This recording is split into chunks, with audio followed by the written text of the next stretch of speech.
नुकसान पूर्ण गहू झोपून गेला आहे आता. पूर्ण गहू असा निजून गेला गारपिटीमुळं. गारपीट कमी झालं जरासं.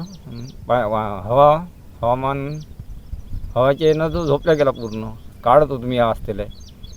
किती नुकसान झालं तुमचं? गव्हाचं 4 एकराचं नुकसान आहे माझं. मागच्या वेळेस काय काय नुकसान झालं? मागच्या वेळेस पयाडीचं नुकसान झालं, चण्याचं नुकसान झालं. सरकारकडे काय मागणी आहे? सरकारकडे मागणी आपल्याला भरपाई द्यावं काही ना काही. नियमित भरपाई मिळते का सरकारकडून? नाही नेहमी मिळते ना तशी, पण आता हे मिळाली नाही ना. आता ह्या नुकसानाची भरपाई घ्यायला लागेल ना.